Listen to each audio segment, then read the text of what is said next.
One of the questions that interests me the most about human nature is why we're horrified of the things we are. Now, there's an interesting video in the description box addressing this titled, Why Are Things Creepy? And, feel free to take a look at that. But one of the fascinating things about this video is that it explores not the horror of, say, an attacker in an alleyway brandishing a machete coming straight for you 10 or 20 feet away. That kind of horror is at the very least a horror that you can prepare for. And that kind of horror gives you time at least to process a fight or flight response, however brief, that your brain can formulate a response to. Now, what this video explores instead is a much more subtle form of horror. It's, creepiness, if you will, and why certain things are just inexplicably unsettling, even if we can't quite pin down what makes them so. And the example used in this video was, a simple stuffed teddy bear with human-like teeth and an image of some creepily smiling, almost anthropomorphized wolf. Images where something is just a little off. We don't know what's wrong with them, but something is just not right there, is it? Now, what really bothers us, of course, about these images isn't the completely harmless, inanimate stuffed teddy bear in this image, but a better explanation, a good explanation of what creates this unsettling response to images like this is the possibility of what these images represent to us. This type of horror horrifies us because of our tendency to imagine the various morbidities that disregard anything other than our lizard brain.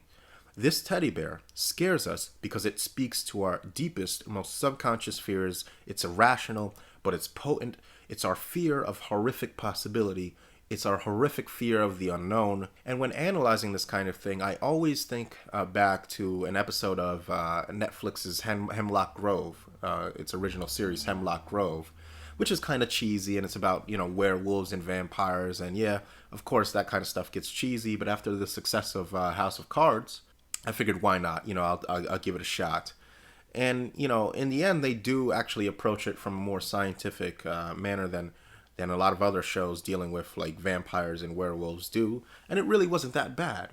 It was actually a halfway decent show, but that's besides the point. There's a quote there that I always think back to when dealing with things that tickle the lizard brain, especially in terms of how men and women view each other. And the quote was as follows: "It is said that what women fear most is violence from men, and what men fear most is being laughed at by women." End quote. So is it true? Well, in hopes of trying to answer that, I want to share with you a short analysis or review of one of the most important films I've ever watched. Now, this film, I'm going to warn you straight ahead, is extremely disturbing. It's extremely violent, almost to the point of overkill, but it's redeemed by the fact that the psychological effect one is left with after having watched this film eclipses, and I mean utterly eclipses, any of the shock factor that the violence and gore pollutes the film with. The real shock lies in the film's final message, and after watching it, the viewer is left feeling drained and exhausted and even profoundly disturbed, but also, and this is the important part, he's left simply to ask himself one profound question. He's left to contemplate a horrific possibility, and he's left to wonder whether or not, if the events of this film were true, whether or not humanity could resist the temptation to carry out the extremely evil activities required to answer the sole question that this film poses. And then it dawns on him, or at least it dawned on me, that the answer is no. We couldn't. We could not. We know we would not. We would rationalize it, we would make excuses, and it would carry out exactly the same type of inquiry this film engaged in.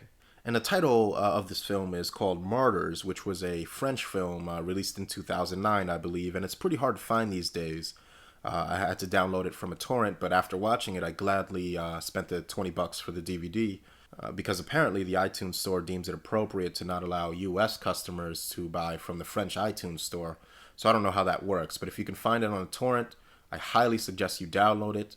And I think this is such a profound film that explores the dark side of our nature so well that it's well worth the money to support artists that decide to explore these topics of discussion. So I highly suggest that you do not continue watching this video unless you've watched this film, and I think you'd be cheating yourself in doing so because, in my opinion, the movie is just that profound. Do yourself a favor, watch it first before you listen to the spoilers that are coming right now in this video. The film follows two women, one of which was imprisoned and tortured by a man and his wife as a girl. And the movie starts out with a gruesome massacre after the girl who was tortured by these people, who plays the character of Lucy in the film, discovers the current address of the couple who tortured her as a little girl, and murders with a shotgun not only the couple that tortured her, but their entire family, including the teenage son and daughter. She then calls up her friend and calls her over, who helps her clean up the evidence by attempting to bury the bodies. When it's discovered by Lucy's friend Annie, the one that she called over, that the mother, the one who tortured Lucy as a little girl, is still alive. Annie then attempts to save the mother's life, but Lucy discovers Annie's attempt in progress, and this enrages her to the point that, she apparently has a psychotic break, if she wasn't psychotic already, and kills herself, leaving Annie, who seemed to have some sort of romantic attraction to Lucy, considering that they grew up in that group home together after Lucy was rescued from her torture. She leaves her to fend for herself to cover up the crime scene. Annie then discovers a hidden basement in the home of the family Lucy just massacred, which turned out to be the very torture chamber where Lucy was held years earlier as a little girl. And then a group of armed men and women break into the house and abduct Annie at gunpoint. They clean up the murder scene, they bury the bodies, and then they lock Annie in the torture chamber.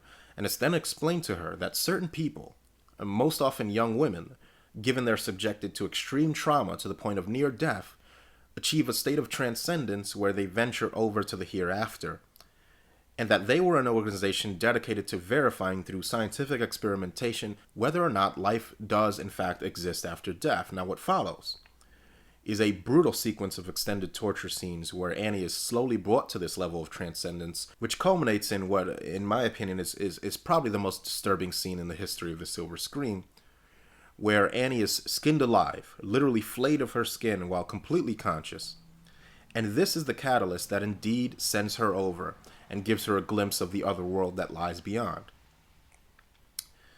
The ending scene portrays the gathering of what is apparently a very well-funded and affluent group of scientists and doctors announcing that they definitively were able to determine via what they heavily insinuated to be scientifically falsifiable means that Annie had in fact become one of these martyrs, as they referred to them, one of these people that were able to venture over to the other side and see the afterlife. And for the first time, they were able to make it so that Annie could consciously tell the others what she had seen.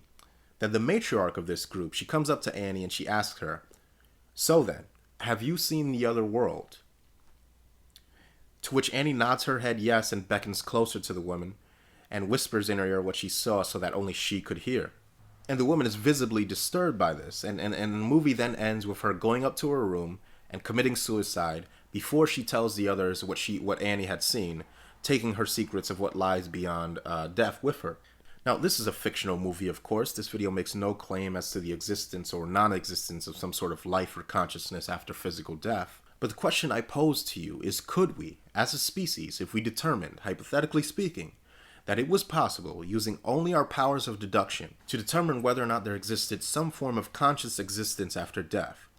And the cost of doing so, the cost of gaining this knowledge, was the brutal torture and murder of our fellow human beings, based simply on a natural or genetic predisposition to this, quote, martyrdom that they portrayed in the movie. Could we resist the urge to do it?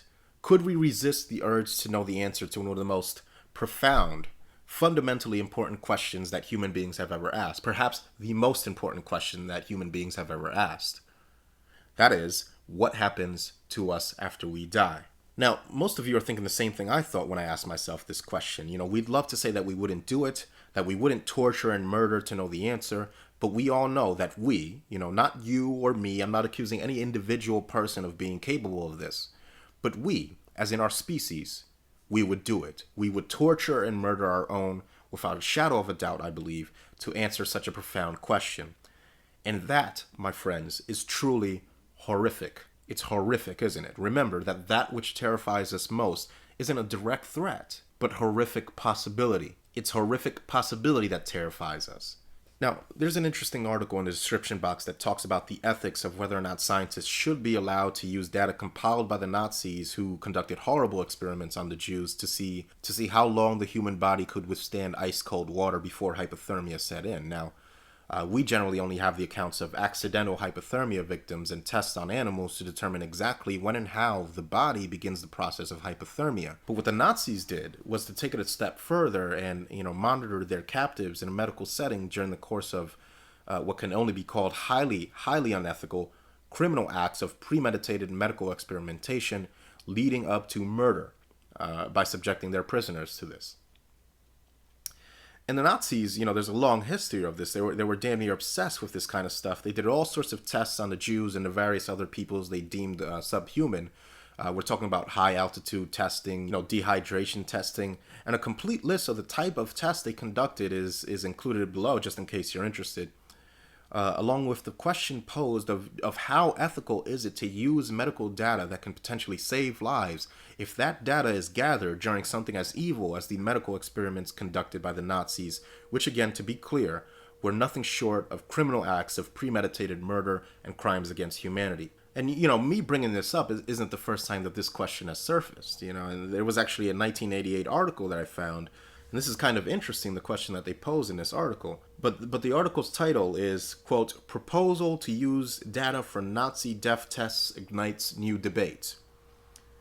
And I'll just read to you a little bit from that article. It says, quote, "Nazi scientists used 300 to 400 inmates of the Dachau concentration camp as human guinea pigs in brutal World War II experiments on how people survive or die in extreme cold. They killed about 80 prisoners in the process. The inmates, mostly Poles and Russians, were held for hours in tubs of bitterly cold water or left naked in freezing weather. Some were frozen to death in an attempt to learn how much cold a human could endure.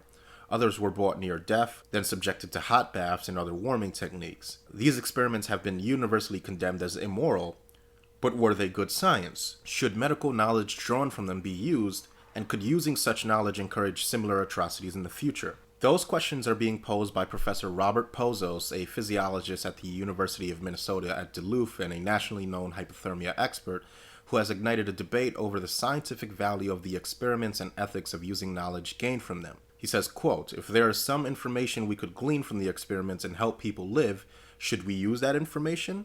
Or should we let the Dachau people die in vain? I think we should use it," end quote, said Pozos. Next spring, Pozos will present his evaluation of the test to an international biomedical ethics conference sponsored by the university. Pozos said the conference will mark the first time that the experiments will receive intense scientific, historical, and philosophical examination. Concentration camp survivors, Jewish leaders, and medical professionals are divided over the issue of what to do about the experiments. No matter how valuable this information may be, it should never be used because that could legitimize the Nazi experiments in some people's minds. End quote. Now, upon hearing this, I immediately thought, well, of course we should use the information if it can save lives, then absolutely. What the Nazis did was horrific, but now that they've done it, we might as well take advantage of what they discovered by using it to prolong the lives of what would otherwise be hypothermia fatalities, even hypothermia fatalities that were Jewish or Russian or Polish, right? We can in fact save the descendants of some of the people that the Nazis tortured using this information. But then it occurred to me that, in a sense, I just justified something that isn't very different from what Martyrs did, the research conglomerate in Martyrs. They justified the death of individual humans to determine whether or not life could be prolonged by answering the question of whether or not life exists after death. Now, of course, I don't advocate for any of these things, right? This is all just one big giant thought experiment, of course. But the questions that we have to start asking ourselves going into the future isn't what's right or what's wrong, but simply what is most likely to happen. What is? Good or bad, it doesn't matter. What is? What's going to happen? So I'm eventually going to get to a point here, but bear with me while I reference an interesting study, which again is in the description box below. This is all documented if you're interested in checking it out for yourself. But the following study measured the brain activity of moviegoers, and it determined that the way we process images while watching a movie is remarkably similar and shows surprisingly little variance between individuals. Now this study was limited to the interpretation of visual stimulus, not what I'm talking about here, not human nature. But it proves to us that our brains, at least in this regard, aren't special snowflakes brimming with individuality and a speciality. But in fact, they are biological data processors that tend towards synchronistic interpretation of stimulus.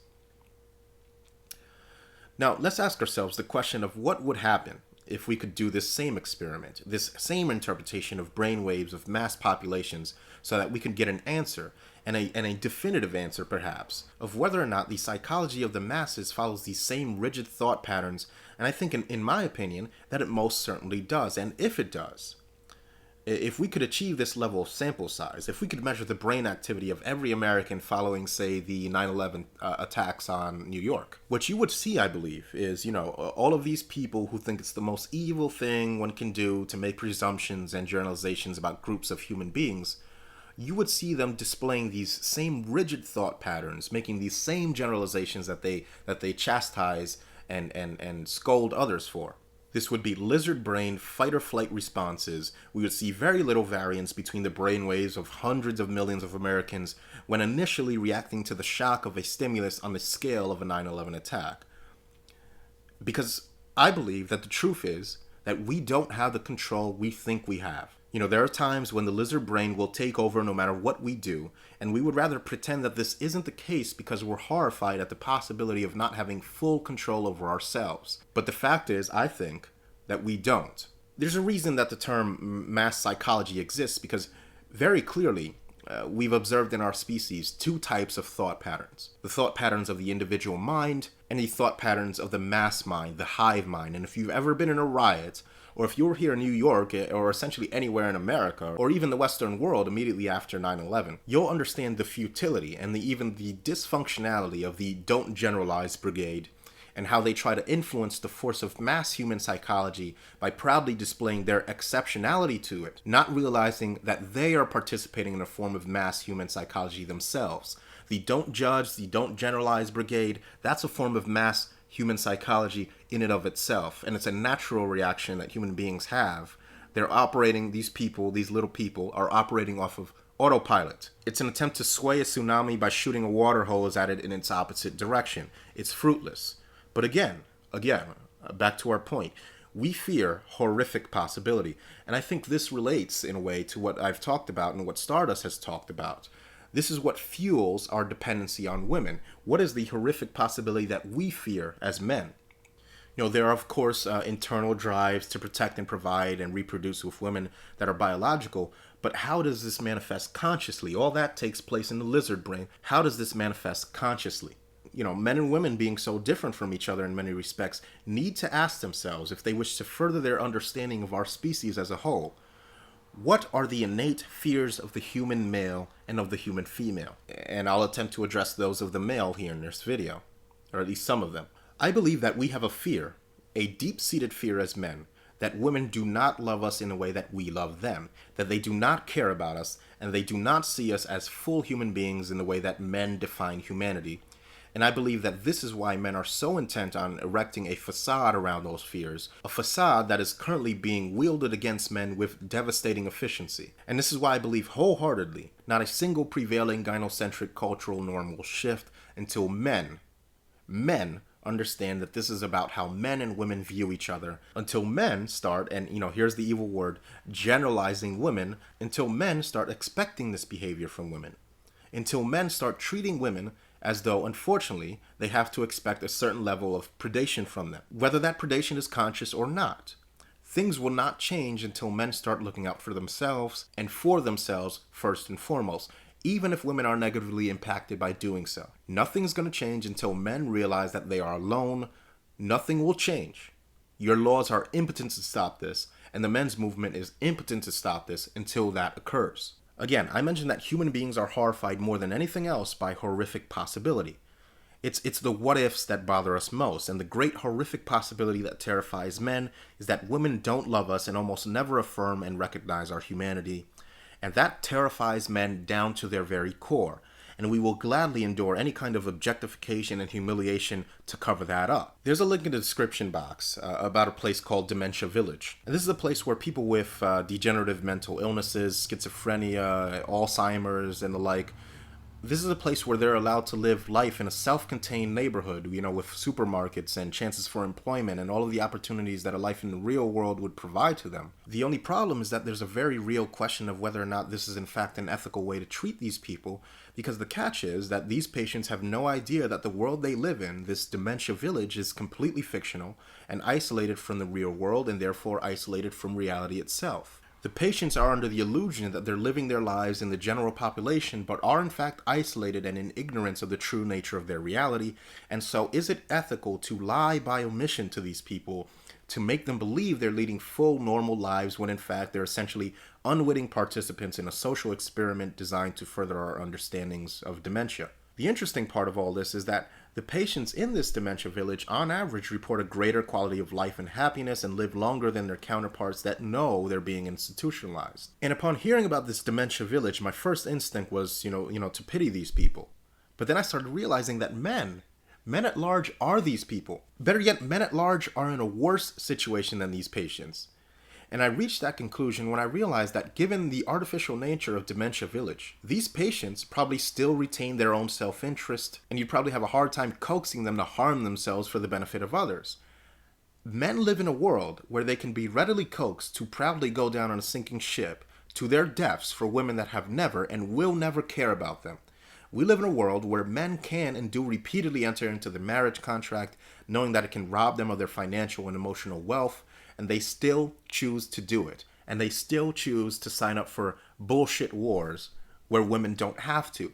And they do this over and over and over again. And the famous quote comes to mind that the definition of insanity is doing the same thing over and over and expecting a different result.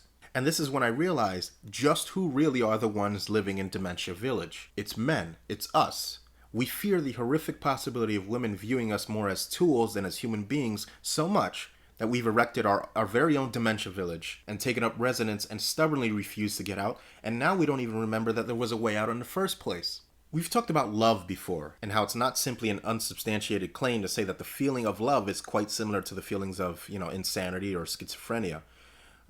We've after all cited studies here about the serotonin levels of those in love very closely resembling the levels of those who suffer from obsessive compulsive disorders. But with all this talk about digesting the red pill we engage in the manosphere, I thought it appropriate to revisit the source of the metaphor. The Matrix, particularly when Neo meets the architect and the architect says to him, "The first Matrix I designed was quite naturally perfect. It was a work of art, flawless, sublime, a triumph equaled only by its monumental failure. The inevitability of its doom is as apparent to me now as a consequence of the imperfection inherent in every human being." End quote. And that's such a powerful little arrangement of words, isn't it? Because now, we as men, now that this facade that we've created is coming apart at the seams, that now that the dementia village that men have erected around themselves is so convincing and so perfect and so flawless and so intent on deifying women, we're left to contemplate the possibility that its success will and is being matched only by the monumental failure it has become, the abject failure it has become. And one can't help but to wonder whether or not the Wachowski brothers were taking a jab at the so often misunderstood human love bond, particularly that of the man and woman, since as we all know, the fresh-faced young male, he just cannot see. He's literally incapable of seeing the matrix of romantic love. That's why one of the symbols, I think, of the matrix that they used in the movie was this alluring, beautiful, fertile woman in a red dress. The fresh-faced young male is incapable of seeing that the matrix of romantic love, its flawlessness, its euphoric perfection, can only be matched, oppositely of course, but matched indeed by the misery of its collapse, its utter and definitive collapse. The desolation that men experience after divorces and long-term breakups, now that they don't have that all-pervasive, all-encompassing her to wrap their identity around, that matrix to wrap their identity around, the depths of depression that ensue for a great many men have no limits, to the point that many of these men cannot bear it and kill themselves, deciding instead to end their suffering instead of conquering it. And I suspect that the men that actually do end up killing themselves after divorces are men that do not understand, that don't have access to the information, that do not understand the biology behind exactly what it is they're feeling. It's quite literally a mental disease. It's a potentially euphoric disease. It's a that which destroys me also sustains me disease. but it's a disease nonetheless. It's like the fictional spice melange in Frank Herbert's Dune universe. That bestowed whoever consumed it with a myriad of geriatric benefits and life extension properties, with the one drawback, of course, that it's extremely addictive, and withdrawal from the drug was very often fatal. So taking it, you may have lived to be 3 times as old as usual when consuming it, but as soon as you run out of your supply, you very well might pay with your life. The only difference between the spice melange and love is that love is administered through romantic experiences, and those suffering from withdrawal, while they can and have and will continue to die from it. We have a vaccine, gentlemen. That's what the red pill is. We've developed an inoculation. We have an inoculation to stave off the powerful effects of withdrawal from whatever female you have personally decided to unwittingly or even wittingly deify. And of course, this is no easy task. There's a tsunami to be held back in doing so, or maybe the better way of phrasing it is that there's a biological coping mechanism to subvert. The human male is in a constant struggle between his rational mind and his lizard brain, as we all know, and it only takes a moment of weakness to succumb, and in some cases, as we all know, men who can't handle the heartbreak or the deprivation of their children or the financial ruin, they succumb permanently. And so this is not a joking matter, gentlemen. You know, it may sound ridiculous to some, but the gravity of our need to conquer the serpent can become readily apparent when it's you, or when it's your brother, or when it's your father, or even your son in the throes of addictive romantic withdrawal. The plain fact is, gentlemen, that not all of us are strong enough to sustain the psychological blow that is the collapse of a long-term relationship due to unrequited love. And with that said, I want to quote to you an excellent, utterly excellent comment from a member of the now defunct Hamish on the Men Going Their Own Way forums. And the user who posted this comment, and this is what compelled me to join that forum, and there's so much knowledge on this forum, and I'm glad they decided to keep it up as in a read-only format, because there's just so many red pills. It's one of the greatest repositories of red pill information ever compiled by man, in my opinion. So definitely check it out. But this quote was just so excellent and so mind-blowing and so accurate, in my opinion, that I just have to share it with you guys, even if the forum isn't posting anymore. And again, this is by the member Hamish from Men Going Their Own Way forums. He says, quote, "The whole non-platonic romantic love thing is basically based on pure blind optimism. It's the blind optimism that produces the feelings of giddiness and, of course, the idealization and pedestalization of the female that us men do in the early stages of romantic love. And it's those giddy feelings and idealizations of women that make us pure putty in their hands. Women use these feelings of ours to completely manipulate this, and when us males allow ourselves to succumb to these highly false feelings of love, then we give all the power to the female in the relationship, and thus make ourselves highly vulnerable to women's totally ruthless and capricious nature. We basically hand over custody of our emotional and financial health to a female whom we really don't know very well, with absolutely no guarantee that the female will be benevolently disposed towards us. In fact, there's a high probability, given women's ruthless and calculating and capricious nature, that the female will be malevolently disposed towards us, and that she will abuse the immense power we've handed over to her to our severe detriment, by cuckolding us, fucking us over financially, continually putting us down, etc., etc. A rational cost-benefit analysis of these scenarios dictates to the thinking male, and I just love that term, thinking male, and I just love the fact that various other entities in the manosphere also have brought up this term, independently of one another, the thinking male, that he simply will not allow himself to get into this situation in the first place, that his entire emotional and financial health is subject to the whims of inherently capricious beings, i.e. females. The potential costs are just way, way too high, and as for the benefits, well, cold, hard, rational analysis reveals that the benefits are actually very low, negligible at best, even in the supposedly best and most harmonious non-platonic relationships. The truth is that men almost always fall the hardest both emotionally and financially when non-platonic relationships go awry. It's the men who almost always invest more both emotionally and financially in the relationship. It's the men who usually get far more carried away. It's the men who do the idealization and the pedestalization, not the other way around. It's usually the men who completely emotionally commit themselves to the relationship, a byproduct of having naively idealized and pedestalized the female. How often do women pedestalize and idealize romantic partners? Hardly ever. Rather, right from the start of the relationship, the females tend to be in more control than the men. They don't idealize the male. Rather, right from the start of the relationship, they view the relationship in cold, hard, transactional terms. The females view the male as just another cock or another wallet, i.e. disposable, dispensable, and replaceable, and at pretty short notice too, particularly when she perceives the male doesn't, quote, measure up to her entitlement complex and to her demands. It's because women view non-platonic relationships in transactional terms that they don't generally commit emotionally in the relationship anything like as much as the men. And it's for this reason that they also tend to be much more aware of their options throughout relationships than males are, who by comparison in their minds have committed themselves 100% to the female in question. So really, we have a state of affairs in non-platonic relationships where the male tends to view the relationship in idealized emotional terms, whereas the woman is looking at it in transactional consumerist terms, and men will tend to look at the relationship as a whole that is greater than the sum of its parts, whereas women aren't looking at the whole, rather they're looking at it from a what's in it for me point of view. It's for all these reasons that men tend to fall far harder when non-platonic relationships go wrong, and indeed why male suicide rates are far, far higher in the aftermath of failed non-platonic relationships compared to those of females, and it explains why women tend to emotionally recover from failed relationships far quicker than men from day one.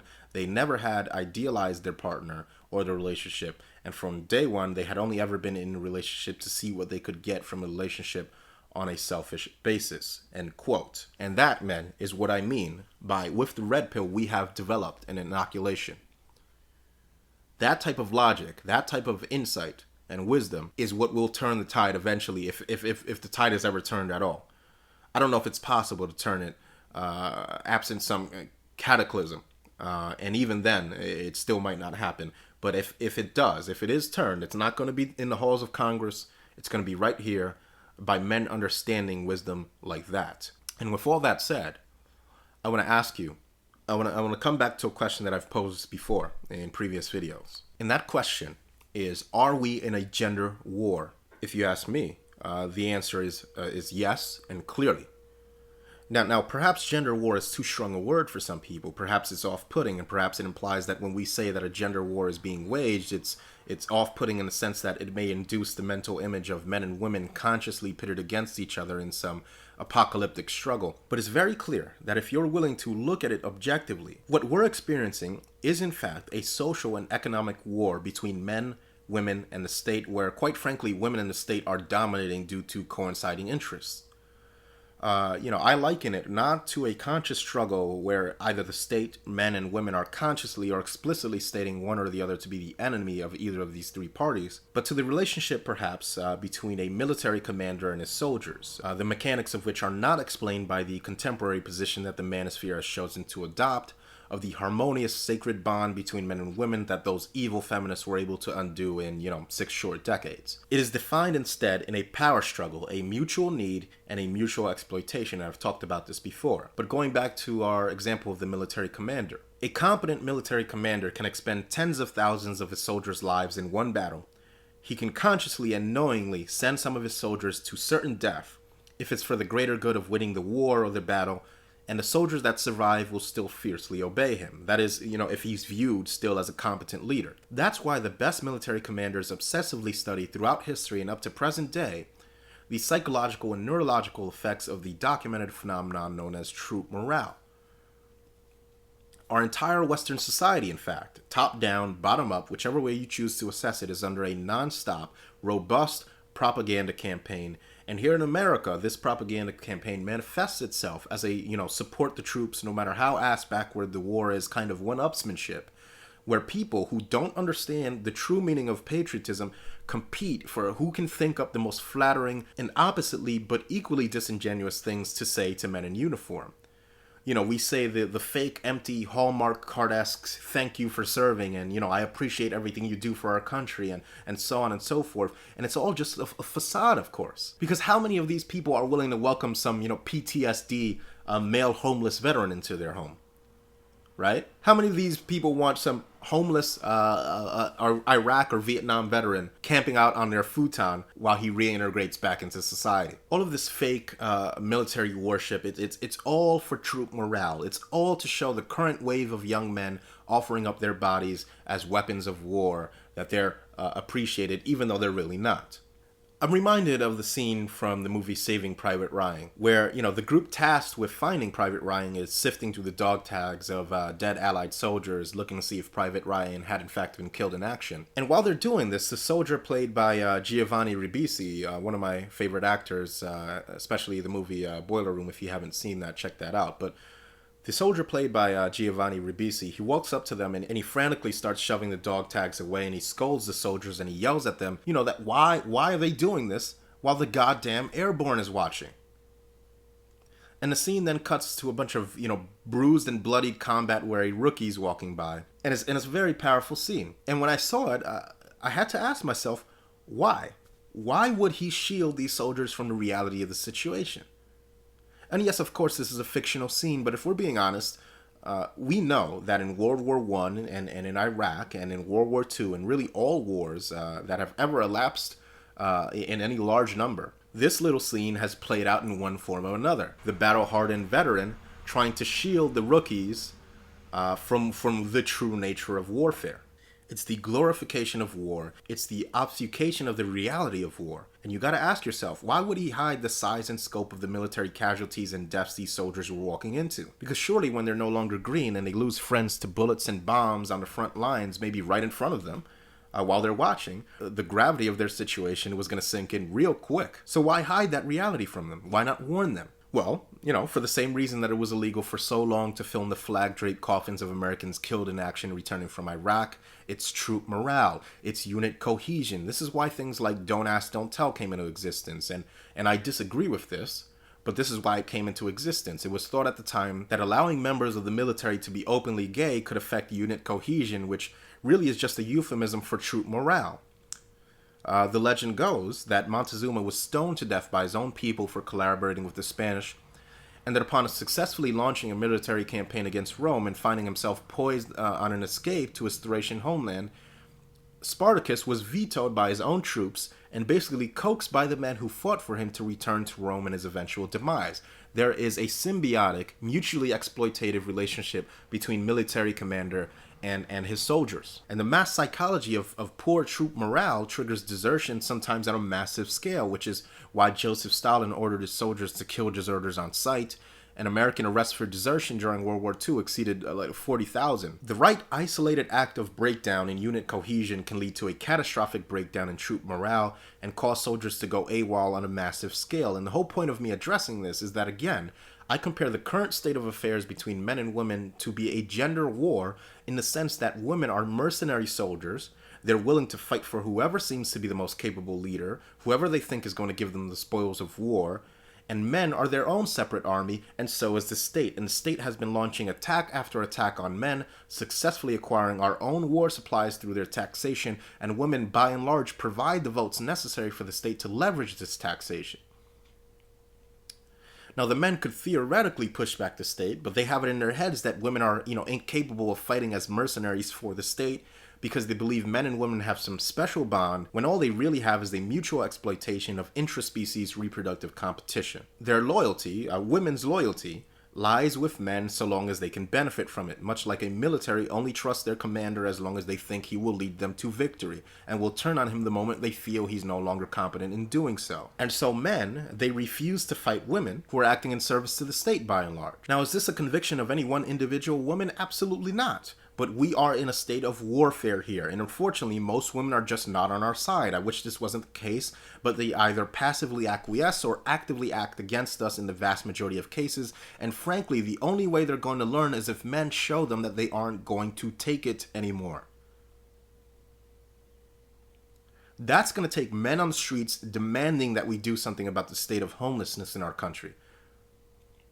And indeed, throughout the world, because the majority of homeless are men. Men are going to have to start looking out for their own interests because, and this is key here, nobody else will. And the fact that the vast majority of homeless are men proves that what I'm saying is correct here. Women used to fight alongside men against nature and the elements because the net gain was protection and provision and a civilization that men, whom they perceived as competent military generals against the forces of nature, would carve out for them. That was the spoils of our war to tame nature that women wanted a piece of, and now that that war is over, A great many women see us more as a redundant nuisance instead of human beings that are just as deserving of a place in the civilization that we built as they are. And the worst part about it is that most of this is unconscious, it's rooted in biology, and this is the situation we're in. At no point does this imply that men should hold some kind of innate hatred towards women. It simply sorts out the state of affairs, the state of war between these three parties that make up humanity. Saying that there exists a gender war is as indicative of a so-called hatred of women as saying that there exists a constant power struggle between a military leader and his troops is indicative of a hatred of Napoleon or Caesar or MacArthur or Hitler or Stalin or whoever. So if the term gender war rubs you the wrong way, then use gender conflict or gender struggle or whatever. But to ignore the current state of affairs is disastrous for men. And if we keep believing that women are these harmonious angels, corrupted by Sauron's pervading influence, the all-seeing eye of feminism and all that nonsense, then we will continue to be dispatched with ease. Our efforts to change the legal climate will be laughed at. Our efforts to demand society treat men as human beings will be laughed at. These efforts will reek of impotency. They will reek of ineffectiveness. And of course, if you've learned anything about women, they don't respect that. That's all I gotta say for now. More to come.